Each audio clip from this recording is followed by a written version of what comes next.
So guys, आज हम याद करेंगे बैराट सभ्यता और गणेश्वर सभ्यता को। एक ही क्लास में आपको हाथों हाथ याद करवाने का मेरा दावा है। इससे पहले हमने कालीबंगा सभ्यता और आहड़ सभ्यता को याद भी किया है। आई होप आप लोग रिवीजन भी कर रहे होंगे। किसी ने नहीं देखी है तो पीछे की प्लेलिस्ट में जाकर आप लोग देख सकते हैं। लेट्स स्टार्ट बैराट सभ्यता। ये सभ्यता जो है जयपुर के अंदर पाई जाती है। इस सभ्यता का पुराना नाम था विराटनगर। बाणगंगा नदी के तट पर है ये जयपुर के अंदर। इसी वजह से इसको बैराट सभ्यता भी कहते हैं। बाणगंगा नदी के तट पर है। ठीक है। 1837 के अंदर कैप्टन बर्ट ने इसकी खोज की थी। यहाँ एक बीजक की डूंगरी है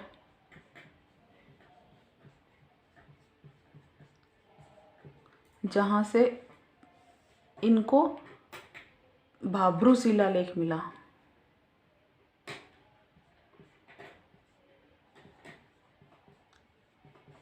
आपको पता है ये शिलालेख जो है अशोक से संबंधित है। महान अशोक का जिस नाम सुना होगा आप लोगों ने, उनसे संबंधित है। 1871-72 के अंदर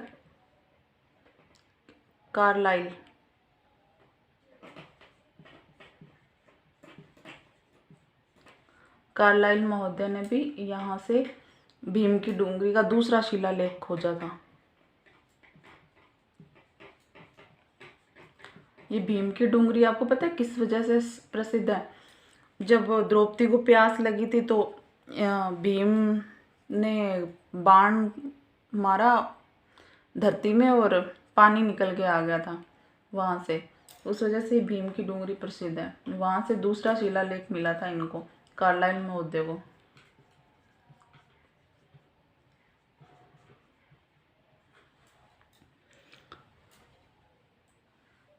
इसके अलावा अभी तक तो एग्ज़ाम में ये कैप्टन बर्ट के बारे में पूछा जा रहा था कि इसकी खोज किसने की। अभी पिछले से पिछले सेकंड ग्रेड के एग्ज़ाम में पूछ लिया गया था बैराट सभ्यता की खोज किसने की थी। तो उसमें ऑप्शन में ना तो कार्लाइल का नाम था और ना ही बर्ट का नाम था। तो अगर आपको ऐसा इस बार फिर से हो तो याद रखना दयाराम साहनी।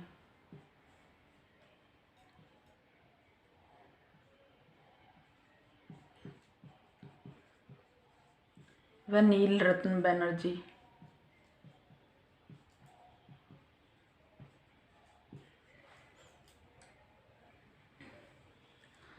कैलाश, इसको यहाँ लिखते हैं।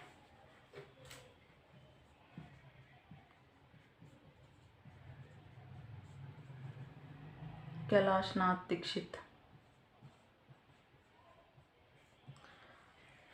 अब इसको याद कैसे करेंगे? तो बैराट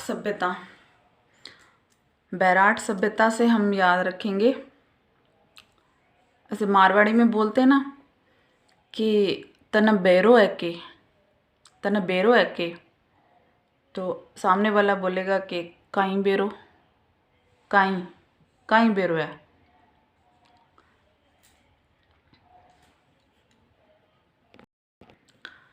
काई बेरो है तो कहेंगे कि दयालु कौन है? दयालु। तो तन बेरो है कि काई बेरो है कि दयालु कौन है? इस दुनिया में दयालु कौन है? तो दयालु कौन है? भोले बाबा, शिव शंकर महादेव भोले बाबा से दयालु कौन हो सकता है इस दुनिया में? तो कहेंगे कि हाँ, नील जो कैलाश पर निवास करते हैं, नीलकंठ वाले महादेव, वो सबसे ज़्यादा दयालु है। कहते हैं बेरो है कि काई बेरो है क्या दयालु कौन है? दयालु नीलकंठ महादेव है जो कैलाश पर निवास करते हैं। ठीक है। और बर्ट का तो ये है कि बैराट बै से बैराट, बै से बर्ट, इस तरह से आप याद रख सकते हो। और जितने भी डूंगरी, पहाड़ी या कोई शिलालेख की बात आए तो सब के सब बैराट सभ्यता के अंदर ही पाए गए हैं, तो इसमें कोई कन्फ्यूज़न होना भी नहीं चाहिए। और अशोक से संबंधित, मौर्यों से संबंधित, बौद्धों से संबंधित जितने भी क्वेश्चन बनते हैं वो सारे के सारे बैराट सभ्यता से संबंधित ही बनेंगे, क्योंकि यहीं पर ही सब कुछ पाया गया है। ठीक है, आगे बात करते हैं। ये जो सभ्यता है ना, ये ताम्रयुगीन भी है प्लस लोहयुगीन, दोनों है, क्योंकि यहाँ पे दोनों ही साक्ष्य मिले हैं।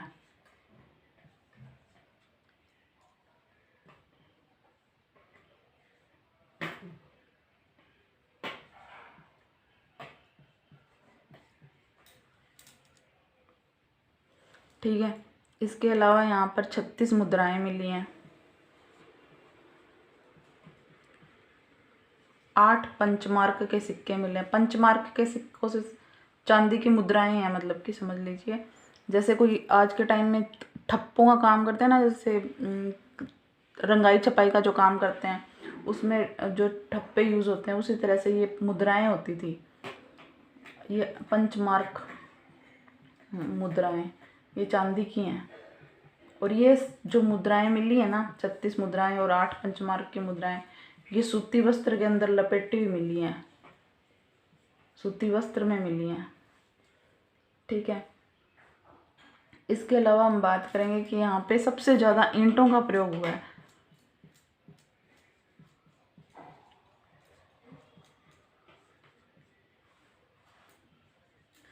पत्थर थे यहाँ पे बहुत ज़्यादा, लेकिन इसके अलावा यहाँ पे फिर पत्थर थे, लेकिन इन्होंने पत्थर का यूज़ नहीं करा, इन्होंने ईंटों का यूज़ सबसे ज़्यादा करा मकान बनाने में या और किसी भी काम में। और यहाँ पर 28 इंडो ग्रीक मुद्राएं भी मिली हैं।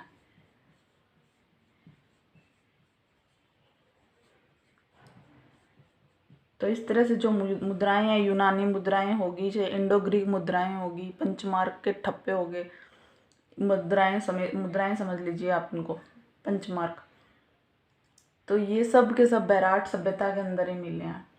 और जो यहाँ के मृद भांड मिले हैं वो काले चमकीले मिले हैं, काले रंग के, काले चमकीले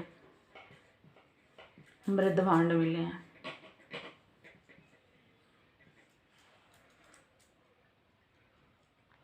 इसके अलावा स्वास्तिक का चिन्ह जो होता है ना, इस तरह से स्वास्तिक का चिन्ह हो गया, अलंकृत घड़े हो गए, त्रिरत्न के चिन्ह हो गए,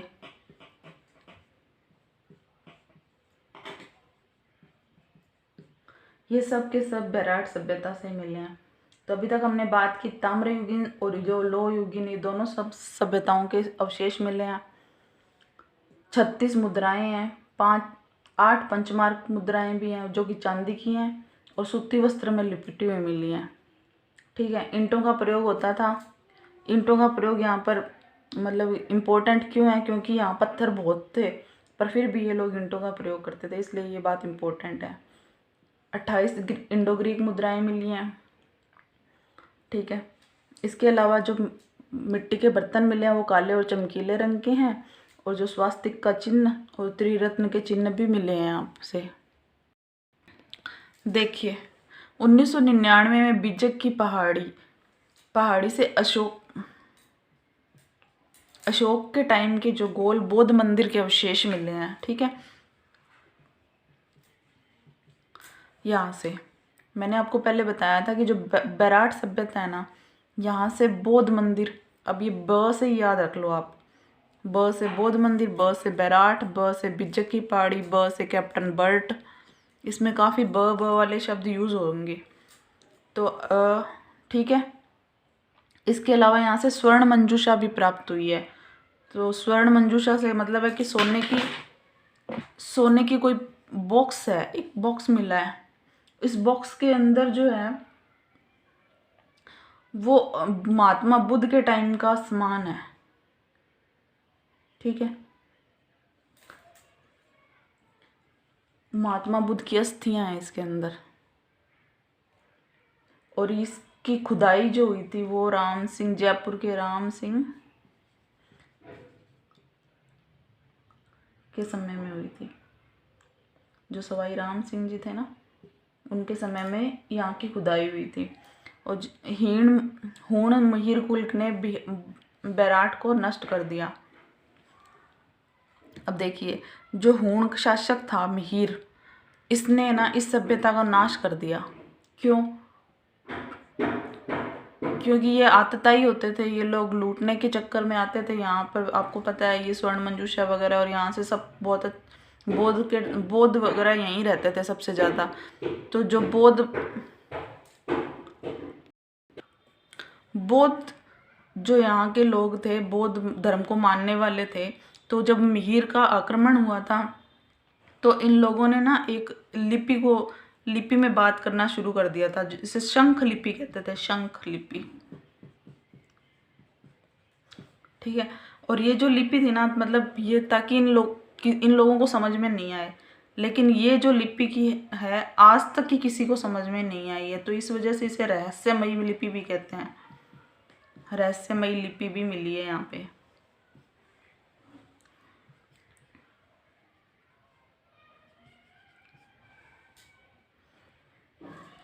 इसके अलावा जो है यहाँ पर टकसाल मिली है, जैसे कि अकबर, शाहजहाँ वगैरह जो भी हुए, इन सब ने यहाँ पर सिक्के डालने की टकसाल भी, उनके टाइम से सिक्के डालने की जो टकसाल थी उसके अवशेष भी यहाँ पर से मिले हैं। इसके अलावा 634 में ह्वेनसांग जो थे वो यहाँ पर आए थे। इन ह्वेनसांग ने बताया था कि यहाँ पर 8 बौद्ध मठ हैं। इनकी जो बुक थी ना CU की, उसमें लिखा हुआ है ये सब कुछ। इनकी बुक का नाम था, ह्वेनसांग की बुक का नाम था CU की। उसमें लिखा हुआ है कि उस टाइम में 8 बौद्ध मठ यहाँ पर थे। तो बैराट सभ्यता हमारी कंप्लीट होती है। अब बैराट सभ्यता में हमने क्या क्या पढ़ा? इसका पुराना नाम था विराटनगर, और ये बाणगंगा नदी के तट पर थी। कैप्टन बर्ट जो थे उन्होंने इसकी खोज की थी। यहाँ से भाब्रू शिलालेख की खोज की थी 1837 के अंदर। 1836-7 में दयाराम साहनी ने यहाँ पर खुदाई की, और 62-63 के अंदर नीलरतन बनर्जी जो थे उन्होंने भी, और कैलाश नाथ दीक्षित ने भी, जिनको हमने किस तरह से याद किया था कि तना बेरो है कहीं बेरो है, कई दुनिया में सबसे ज़्यादा दयालु कौन है? तो दयालु वो है जो कैलाश पर निवास करते हैं, नीलकंठ वाले हैं, वो सबसे दयालु है। और इससे ब से हमने बैराट को ब से बैराट, बै से बर्ट भी याद किया। इन्होंने ही सबसे पहले इसकी खोज की है, बर्ट मौर्य ने। ये तो इसकी खोज और उत्खननकर्ता की बात हुई। इसके अलावा यहाँ से हमें ईंटों के अवशेष मिले हैं। ईंटों के अवशेष यहाँ पे इम्पोर्टेंट इसलिए हो जाते हैं क्योंकि यहाँ पे पत्थर बहुत ज़्यादा थे, लेकिन उन्होंने पत्थर का यूज़ नहीं किया और ईंटों का यूज़ किया, इसलिए इम्पोर्टेंट है। इसके अलावा चाहे कोई मुद्रा है, 36 मुद्राएं इंडो ग्रीक मुद्राएं होगी, 8 पंचमार्क चांदी के मुद्राएं होगी, काले चमकीले मृदभांड है, बौद्धों से संबंधित, अशोक से संबंधित, मौर्यों से संबंधित जो भी है वो सब का सब बैराट सभ्यता में पाया जाता है। अब बात करते हैं हम गणेश्वर सभ्यता के बारे में। ये सभ्यता जो है ये सीकर में पाई जाती है, और ये कांतली नदी है सीकर के अंदर, उसके किनारे है। कांतली नदी के किनारे सभ्यता पाई जाती है। इसके अलावा इसकी जो खोज है, खोज के अलावा मैं आपको इम्पोर्टेंट बात बताती हूँ। ये सभ्यता है ताम्रयुगीन जो सभ्यताएं हैं उनकी जननी है।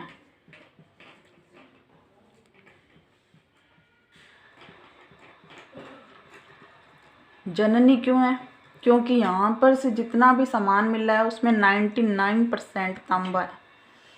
तो शुद्ध तांबा मिलता है यहाँ से, इस वजह से ये ताम्र सभ्यता की जननी है। और तांबा यहाँ से इसलिए मिलता है क्योंकि ये जो सभ्यता है वो खेतड़ी झुंझुनू के पास में स्थित है। और इस सभ्यता की जो खोज है वो 1977 में, आपको यहाँ पे बताती हूँ। 1977 में R.C. अग्रवाल ने की थी। इन R.C. अग्रवाल को हमने आहड़ सभ्यता में भी पढ़ा था। रोटी चपाती वाली बात याद होगी आप लोगों को, ठीक है। इसके अलावा 1977 से 79 में विजय कुमार ने भी इसका उत्खनन कार्य किया।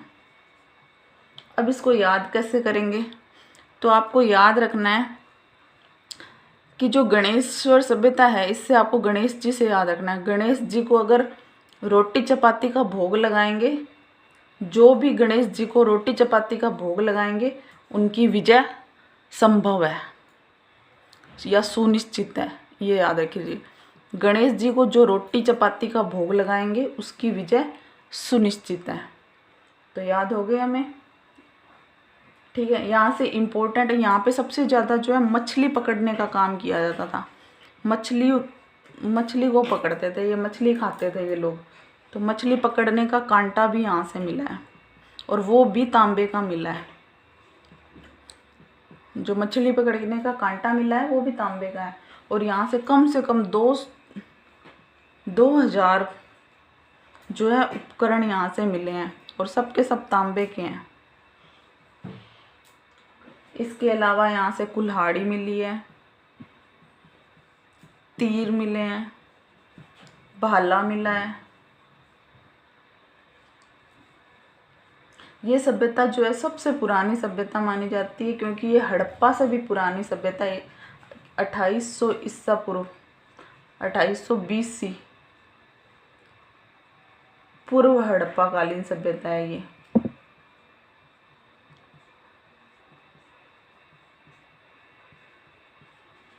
पूर्व हड़प्पा कालीन से मतलब है कि ये हड़प्पा से भी पहले की सभ्यता है।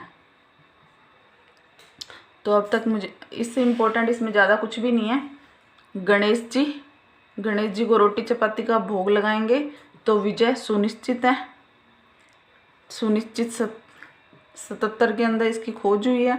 यहाँ से जो भी सामान मिला सब तांबे का मिला है। 99% तांबा था। यहाँ के जितने भी सामान मिले उनमें 99% तांबा होने की वजह से इस सभ्यता को ताम्र सभ्यता की जननी कहा गया है, जबकि ताम्रवती सभ्यता आहड़ सभ्यता को कहा गया है, ठीक है। मछली पकड़ने का कांटा मिला है, ये भी तांबे का है। यहाँ से कम 2000 उपकरण मिले हैं, सब तांबे के हैं।